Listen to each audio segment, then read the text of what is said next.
Bharat England మధ్య జరుగుతున్న మొదటి టెస్ట్ మ్యాచ్లో భారత జట్టు అన్ని విభాగాల్లోనూ ఆధిపత్యం సాధించింది.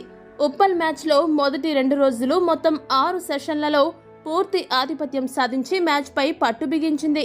రెండో రోజు ఆట ముగిసే సమయానికి మొదటి ఇన్నింగ్స్లో 175 పరుగుల ఆధిక్యాన్ని సంపాదించిన భారత జట్టు మూడో రోజు ఆ ఆధిక్యతను ఎక్కువగా పెంచుకోలేకపోయింది.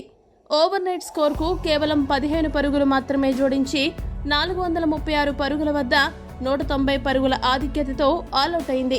టీమిండియా కనీసం 250 పరుగుల ఆధిక్యతను దక్కించుకుంటుందని అనుకునే ఆ ఆశలపై ఇంగ్లాండ్ నీళ్లు చల్లింది. మూడో రోజు ఆట మొదలు కాగానే ఇంగ్లాండ్ బౌలర్లు గేర్ మార్చారు. జడేజాను ఆరంభంలోనే అవుట్ చేశారు. జడేజా అక్షర్ పటేల్ను కట్టడి చేయడానికి కొన్ని అస్త్రాలతో సిద్ధమయ్యారు. అనుకున్నట్టుగా ప్రణాళికలను అమలు చేసి మొదటి సెషన్లోనే ఫలితాన్ని రాబట్టారు.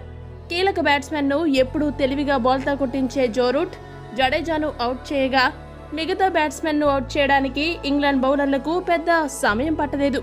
ఫలితంగా భారత జట్టు 436 పరుగులకు ఆల్అౌట్ అయింది. రవీంద్ర జడేజా 180 బంతుల్లో 87 పరుగులు, అక్షర్ పటేల్ 100 బంతుల్లో 44 పరుగులు చేశాడు. ఇంగ్లాండ్ బౌలర్లలో జో రూట్ 4 వికెట్లు, రేహాన్ అహ్మద్, టామ్ హార్లీ 2 వికెట్లు, జాక్ లీచ్ 1 వికెట్ను తీశారు. జడేజా కూడా సెంచరీ చేయకుండానే అవుట్ అయ్యాడు.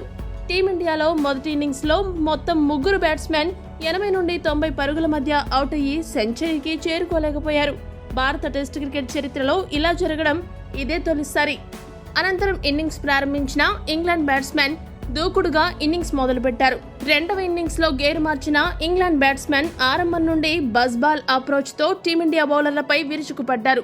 Opener Jack Crawley, Ben Duckett ఇద్దరు కూడా భారత ఫాస్ట్ బౌలింగ్, స్పిన్ బౌలింగ్ను సమర్థవంతంగా ఎదుర్కొని అదరగొట్టారు.